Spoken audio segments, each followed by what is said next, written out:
Nourishment podcast. I am Paola and I'm so excited to be here with you today. This podcast is all about feeding your whole self, mind, body, and spirit. We explore how the spiritual practice we cultivate can truly impact all our well-being in ways that go far beyond the surface and how they can nurture the deepest parts of us in the most beautiful, practical ways. And I'm not alone here. I'm waiting for my guest and host or co host. It's our first podcast. So I'm waiting for him.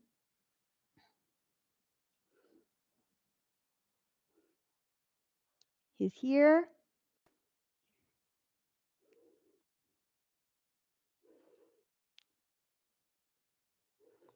Hi, it's working.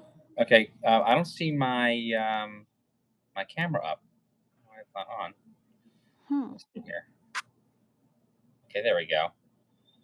All right, was my camera not on before? Yes, I see you now. No, it wasn't. It Now I was see not. you. Okay, okay. Let's see if we got the camera working over here. But this is harder than I thought it was going to be. Okay, so that teaches me something about turning the camera on. All right. So I have to. I was wondering if I could look at two screens while having the camera ready, and it looks like I can't do that. So I just need to pull up my notes here, and then we can go ahead and get started. I just introduced myself, so I'm just waiting for you to do the same. Okay. Okay. All right. Okay, great. All right. So we're here on Soul Nourishment, and I'm Justin Gedalia Walls, and we're doing a podcast. All right. Excellent. All right. All right. Now we figured it out. We know what we're doing. Okay. There's nobody on just yet, so we can take a minute to kind of set up, and we can edit this later, I think, once we do that. All Let me get our. I don't have. Oh, I have here. Just a second. Okay, so do you want to present yourself for us? right. I do. So I am a wellness coach outside of Washington, D.C. I've been doing this for over 15 years, 17 years to be exact. And I help people organize their wellness programming. 90% of the time, it's helping them with their regular exercise, helping them treat conditions from osteoporosis to injury recovery to joint issues, you name it. Sometimes we have to help them work on their weight gain or their inability to initiate weight loss. And we put together meal planning or meal suggestion planning to help them make good, healthy decisions, which also includes teaching people how to help shop for the foods that they want to make. So that's what I do. Okay. So hey, we got some people listening on. So let me welcome everybody. Welcome everybody. First live together talking about wellness, spirituality. And so the podcast is called Soul Nourishment. And the podcast is for feeding your whole self. Okay? So your mind, body, and spirit. And we're going to explore how true well being comes from nurturing your whole being. Okay? And this episode is called The Spiritual Side of Feeling Good. So we're going to dive right in. We're going to take a deep look at how nurturing your spirit impacts your daily experience feeling good. Okay? All right. So what we're going to look at first is we're going to talk about spirituality. We start with what do we mean by spirituality when we talk about how we feel day to day, like going beyond dogma to personal connection, right? This is where we start.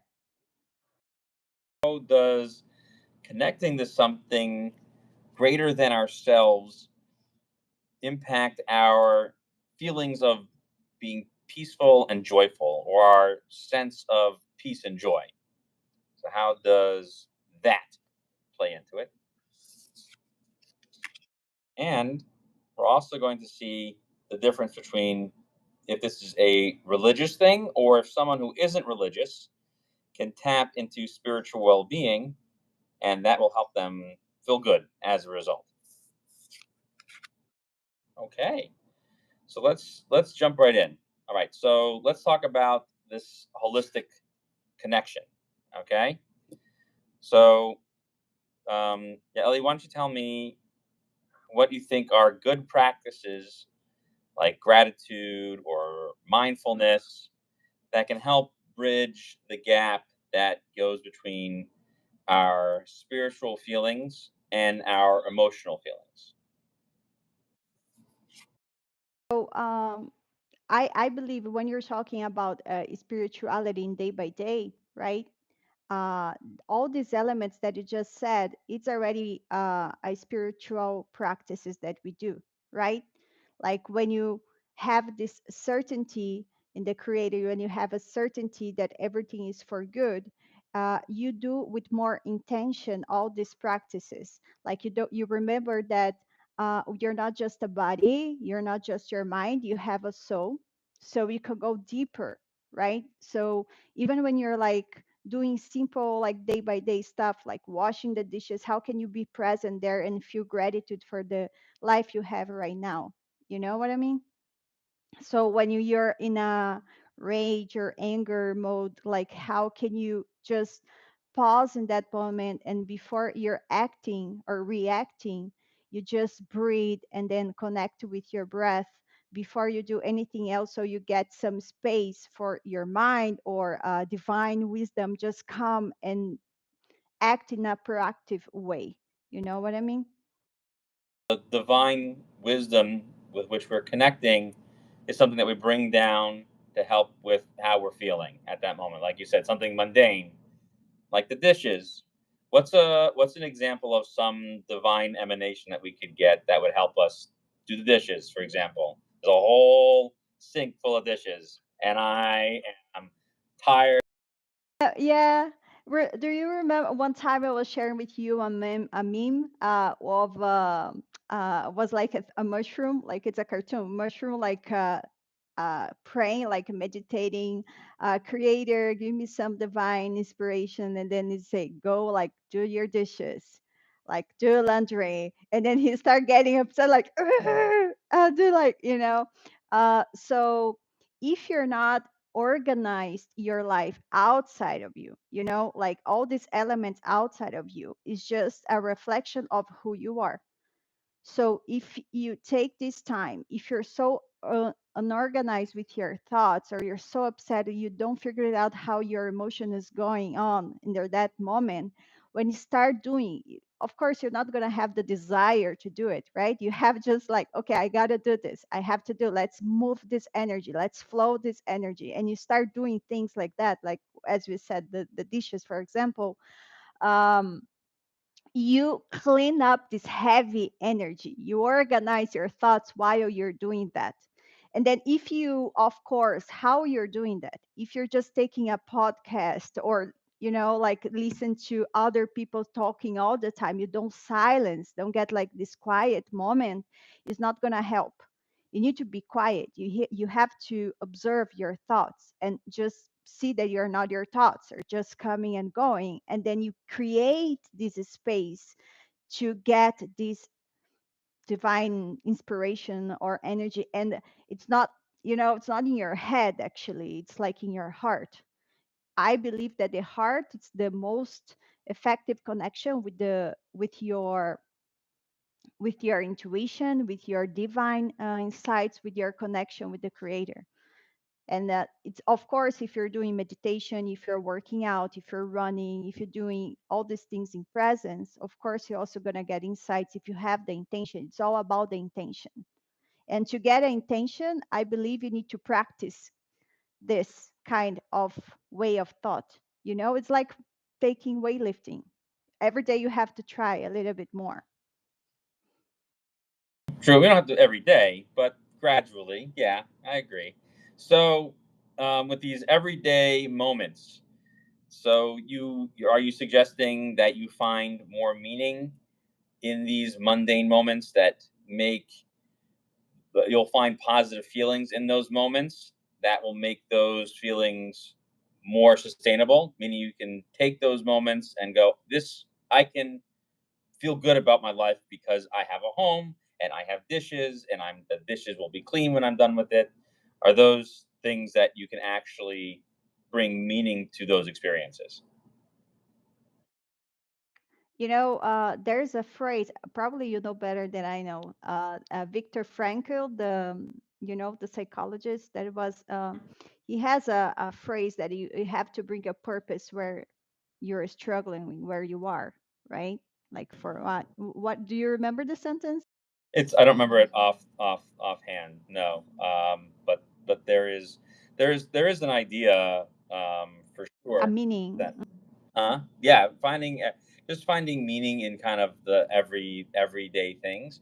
For example, Nachmanides, the Ramban, he says when he says in the parsha of Kedoshim to you, says that you should be holy, right? So he says on the parsha there that bringing holiness to the everyday is what we're talking about. Meaning, there's one thing to stay away from the things that everyone says, just stay away from that.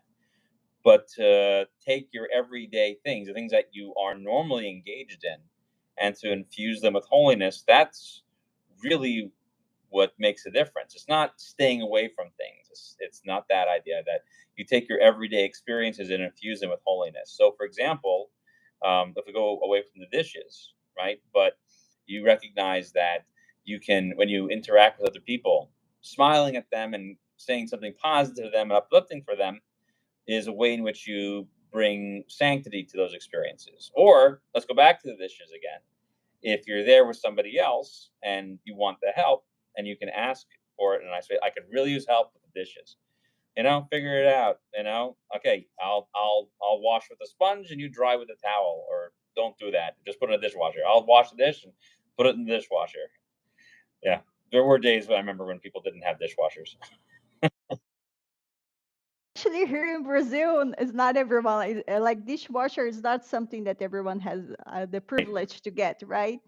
I don't have a dishwasher in Brazil. I used to have it when I lived in America, but here I don't have it. But like you have time. That's why I was bringing this up about the idea of the dishes.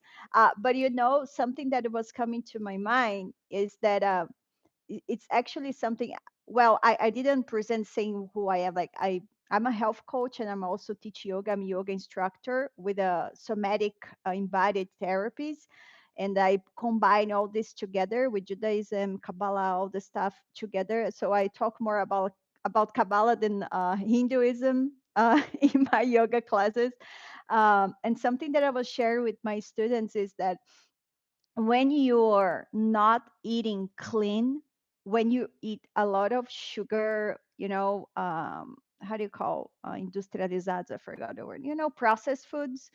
Um, it's really hard to get. It's more difficult to get in this state of being present.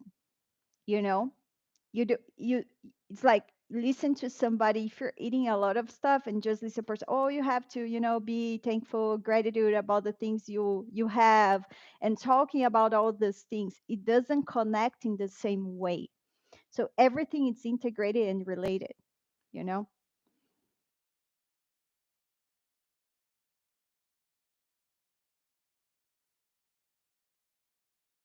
Which is connecting ourselves into purifying ourselves, our thoughts, like you were saying, and so that the purification of the mind, and then positive thoughts. So here's where we tie it all together, and we want to explore this in future episodes as well. So eating well, okay, as you just said, that's one of the ways that we do that, and we need to sort of, if we talk about bringing down divine forces, is to give ourselves power to cultivate positive thoughts. So you nourish your spirit, okay, when you have that connectivity, like we're talking about, and you have a purpose, and you have this inner sense of peace. So let's talk about for a second the nourishing foods. So what we're basically saying is that a nourished and nurtured spirit is going to help us deepen our respect for the body as a spiritual vessel. So, how does that help us translate into more conscious choices about how we're going to purify ourselves? How do we take that, the foods, and turn that into the purification of our thoughts? So, when you talk about the right food, like foods that really nourish your body and your soul, we're talking about whole foods, right? Real food. So, Not the grocery store. um, just the vegetables, like, it's nice to the one I send you the May seasonal foods, right? Like the berries and stuff. So just know what is the season, like foods that are in the season. So it's cheaper, it has more vitality, has more energy in the food. Everything that you eat that is real, like real food, has vitality. In our body, to feel connected, to feel more grounded and connected and have this beautiful skin and your shine and also connecting with the divine, you need vitality, right? This life force connecting with the vitality. So you find this in real food. So berries, fruits, I love berries, so that's why I'm talking about berries now. I love it. So all these things help you to have a better digestion. And remember, we have the vague nerve that connects from your brain through your intestines, your gut. So when you have a better digestion, of course, you're going to have a better thoughts. You have a good microbiome, right? You have a good population of, how do you call that in English? I'm so sorry. I'm like trying to pick. Sometimes, if you say it in Portuguese, I know what you're saying. Guys, it's my first podcast in a different language, so I'm just trying to catch up the words I have. But anyhow, you have a better gut, more a healthier gut. So naturally, you're gonna have a better thoughts. This is for sure, and it takes time. So one time I was talking about also the probiotics, right? So if you have a bad bacteria in your gut, you're gonna, of course, crave even more dense food or bad thoughts. This is just about, we are talking about what you're eating. So if you have a good fiber amount every day, a good source of carbs, protein, and clean food, real food, like they're doing here in Brazil, the old fashioned. You're not buying everything ready. You're going to cook your rice, you're going to cook your veggies. You're not going to kill your veggies and leave there in the oven for an hour, just, like make sure that you're not cooking too much. So then you lose and miss all the nutritional part of the food. Uh, and also, what helps you to connect with the other part of the food that we don't see, but it's also kind of food, is what you're watching, what you're seeing in the screens, what are accounts that you're following on social media, what you're watching in TV, all these things that you're doing every day, of course, is going to impact in your mind the things that you think. So if you're also around people that are all the time is talking about the catastrophes that are happening in the world and all this war and fight, of course, it's going to be more difficult for you to have positive thoughts because you're going to lose your hope. You're going to say, oh, the world is ending and everybody's losing. I'm not talking about to be, um, how do you say that? Closed off from the news.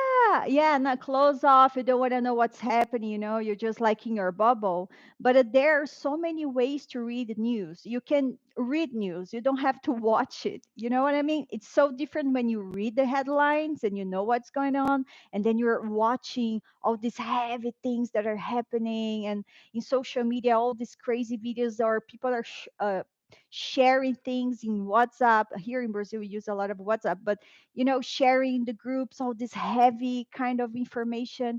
I don't think it's helpful. What do you think about this? I mean, actually, this is a good segue to talking about cultivating the positive thoughts, and because this really helps to reinforce the resilience that you have. So this that sort of divine influences that you'll get will help to strengthen up yourself. It sort of like validates your feelings, sort of like your core values, and it helps to change your perspective. There's a difference between like you talk about the scrolling through the news versus looking for the news. And I realized that one of the things that I do that probably changes the way in which I experience information is I look for stories. I don't wait to be entertained by them, so they don't become sensationalized in order to elicit a response from me.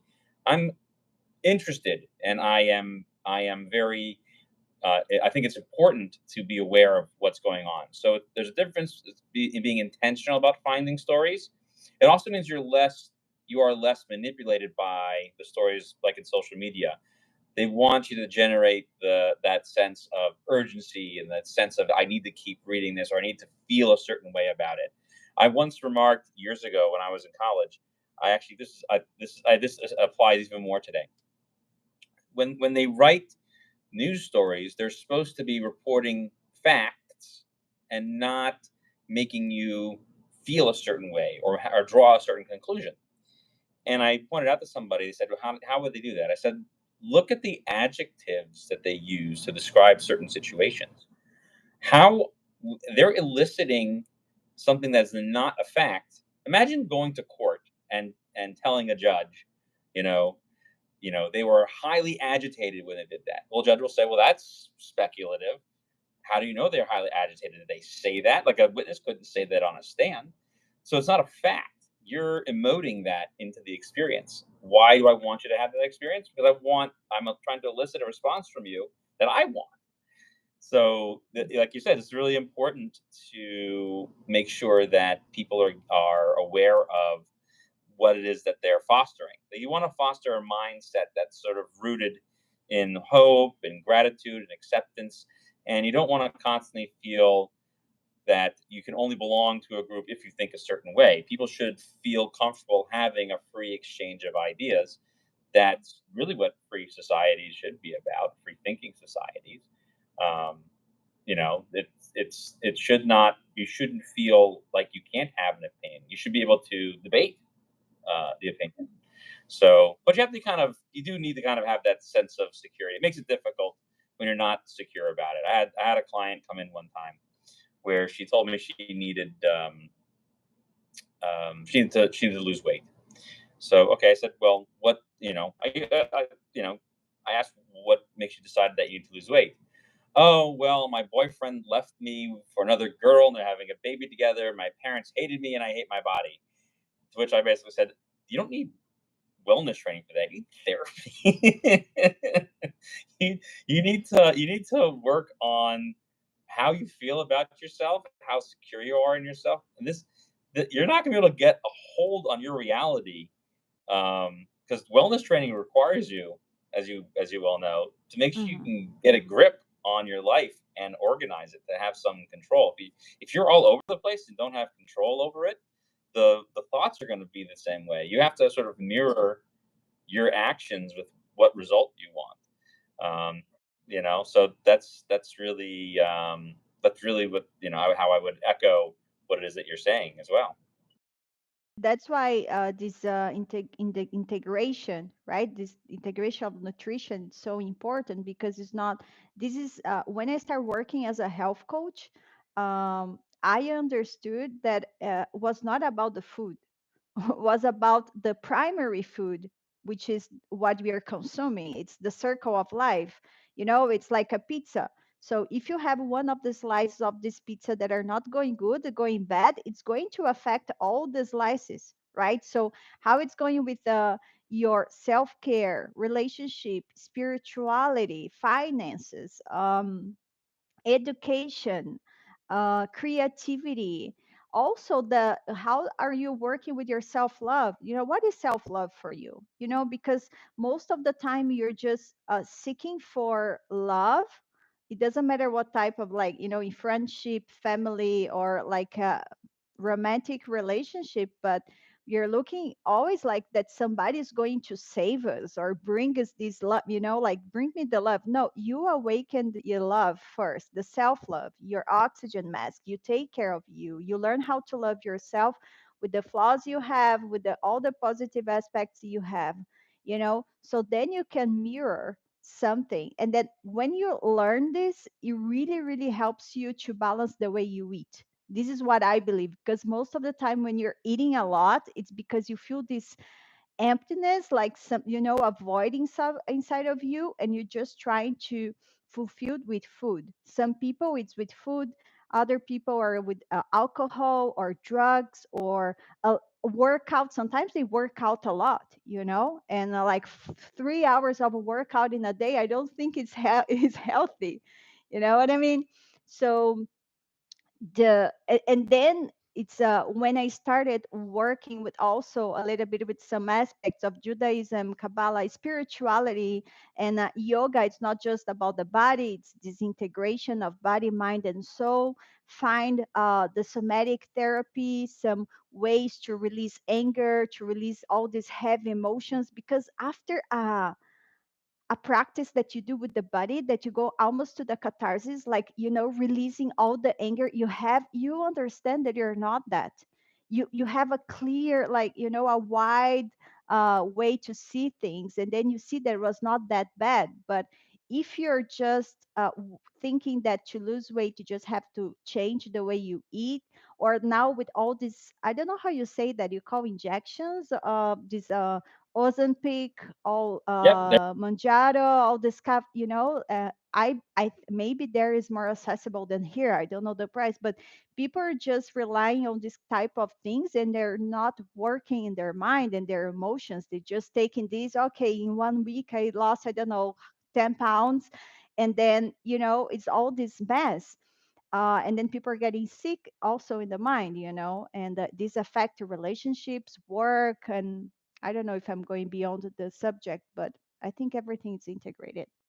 Think that you're making an excellent point, and I'll just sort of bring it all together here so we can wrap up today's podcast. We'll have a lot to talk about going forward. But really, the truth is that people will say, I will just be happy if, and then we can say, with terms of the Ozempic, if I just lose those 10, 20. I have people walk in who tell me, like, I just have to lose 20 pounds.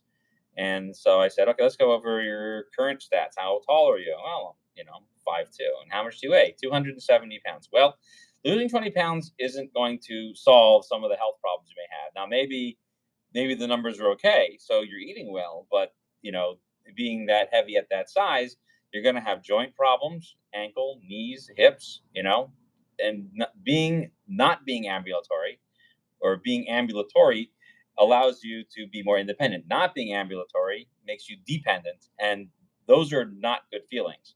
Then you create a cycle of where you become dependent on people, that you're waiting for somebody to constantly, as you pointed out, rescue you from those feelings. It becomes impossible because you don't know how to regulate it. So I think, to wrap up today's discussion, I think we're going to try to explore in future podcasts how this spiritual perspective will help us navigate those times when we don't feel good, when what we're doing in life is not contributing to our overall joy and our expansion of joy, and our feeling like we want to do this. Like, you don't want to feel like, all the things we were talking about today. You don't want to feel that, oh, I have to eat berries. I have to do. I have to. It should be, the idea should be to help create a nourishing environment, a nurturing environment for growth. So why don't we? Yeah, Yeah, go ahead and sorry. wrap. No, no, I was gonna say, go ahead and wrap it up. Yeah, it's like yeah, how can you embrace the pain, stay in your desert, you're right, like you're there, and how can you embrace this? How can you accept who you are, even in your flaws, your shadows, the things you have, not just avoiding them, but really embrace them. And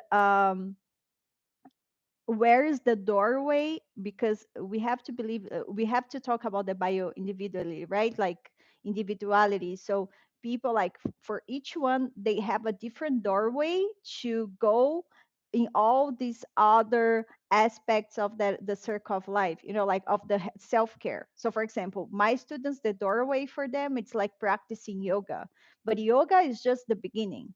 And then after that, probably your students, like your clients, are like working out. There's the doorway. You feel better, and then you start from there and going beyond that.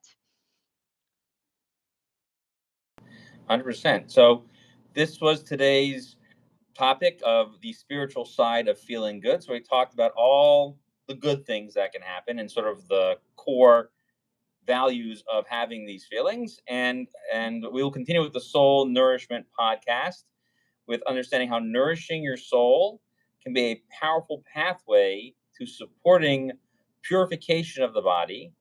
And through conscious eating, you cultivate a positive mindset. So, we're going to talk about that and develop that even further. Thank you very much for having me today. And I look forward to continuing the conversation. Go ahead and close us out with a goodbye message. Thank you, everyone here that are participating in this, talking about for a long time. And we're gonna continue with this topic about nourishing our soul, how to explore what really like truly means to live in alignment with our deepest truth, this connection with the self body, spirituality, mind, body, soul. And I will see you in the next podcast, in the next episode. Thank you. Ciao, ciao.